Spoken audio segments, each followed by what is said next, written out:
Jim May, along with Allison Storm. And you know, Allison, it's always been my goal to be Person of the Year on Time Magazine. And every year I get knocked out by somebody. Aw. Can you believe that? Who was it last time? I don't. It's not important because I didn't win. It is important, Jim. It is. So you know the person. Yeah. Oh, well, now man. I do. No way. We get to talk to a Person of the Year. Yes, Dr. Kent Brantly and his wife, Amber. You remember Dr. Brantly a year ago. It's hard to believe it's been a year, but he came down with Ebola while serving in Liberia, West Africa. They're now sharing their story of how their calling to serve in Liberia ended up in this battle against life and death. It's a new book. It's called Called for Life, How Loving Our Neighbor Led Us into the Heart of the Ebola Epidemic. So thank you for joining us, Dr. Kent Brantly and Amber Brantly. Good morning. Thank you for having us. Yeah, you're in Charlotte this morning. So now please tell us about how you both felt called by the Lord to serve in Liberia. That's a long story, and it started years and years ago. And we each sort of began sensing that calling to be missionaries on our own. And then when we got married, we shared that calling together. But it was by meeting the people from Samaritan's Purse and the post-residency program as I was in my medical training that led us to their 2-year post-residency program and ended us up being stationed for 2 years in Liberia. It's kind of crazy to think of how much has changed in a year. So it was a year ago this week that you received confirmation that you had Ebola, Kent. And Amber was back in Texas, I understand, for her brother's wedding. So how did you break the news to Amber? And Amber, how did you take that news that he had Ebola? I broke that news pretty plainly. I just picked up the phone and called her and said, "I'm really sorry to tell you my test is positive for Ebola." There wasn't really much more to say than that. He was very matter of fact and calm when he called me. I wasn't as calm when I got off the phone with him. I didn't take it so well, but I was immediately surrounded by my parents and our family. And soon after, a few days later, his parents joined me, and we all just walked through it together. Wow. I'm sure it was it was a blessing that you weren't there, but you probably just wanted to be by his side so badly. Yeah, he kept telling me over and over again how thankful he was that I was not there beside him when he woke up sick. But I wanted so badly to be there beside him to take care of him and nurse him back to health and feed him and bring him fresh water to drink, all that you want to do when someone you love is sick. So that was hard, being so far away. This might be kind of a weird question, but what did it feel like to have Ebola? Really awful. Really awful. It is a painful, disheartening, dehumanizing disease. You lose control of your bodily functions, diarrhea, vomiting. You can't take care of yourself. You have to have someone else do everything for you. I had to have people change my diaper. It's really awful. So what you're saying is you don't want it again?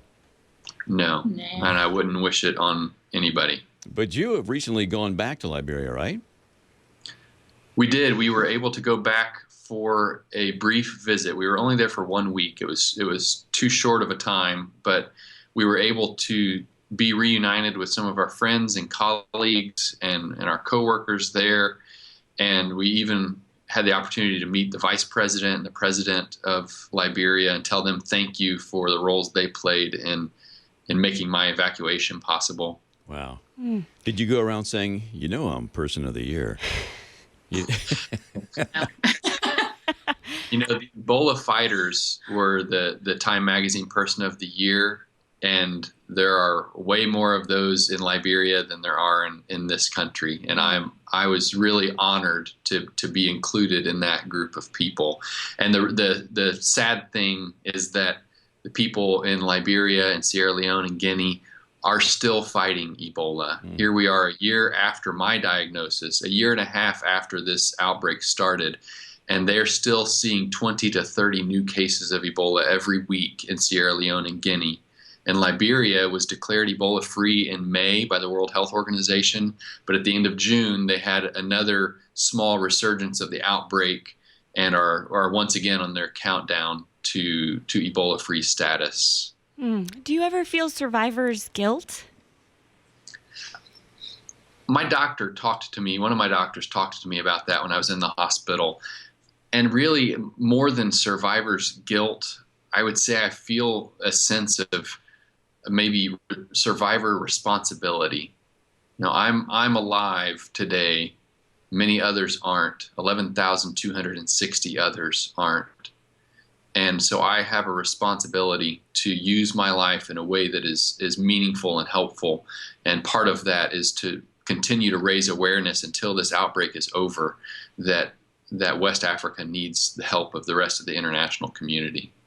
Absolutely. A lot of people might not know the history of Liberia, but they had that 14-year civil war, extremely deadly, just destroyed, infrastructure, killed people, left them without basic necessities.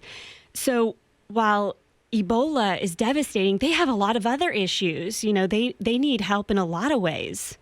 That is exactly right. They were 10 years into the rebuilding process. As you said, a 14-year civil war, but really it was about 20 years of unrest and military coups and dictators, and the infrastructure of the country was destroyed. The health system is unstable, and there is so much need there for education, for electricity and clean drinking water, for health care, for so many things that just help society function. And that's why we were there in the first place. So now to add Ebola, the Ebola crisis on top of it, they're just devastated. Well, thank you so much for your service there and your willingness to just put feet to your faith. That is so inspiring. And I'm really looking forward to reading your new book, Called for Life, How Loving Our Neighbor Led Us into the Heart of the Ebola Epidemic. And they will be signing that book in Charlotte tomorrow at 11 a.m. at the Billy Graham Library in Charlotte, as well as in Spartanburg tomorrow at 4:30 p.m. at Christian Supply. And then you'll be speaking at First Baptist in Spartanburg on Sunday. So lots of opportunities to meet you in person. Can we give a quick shout out to Eric and Pam, our friends in Liberia who met you on Instagram? I just love Instagram. That's such a small world, isn't it? Thank you, Allison. Thank you, guys. So much. All right. Thank you so much for taking your time out to speak to us and be an inspiration.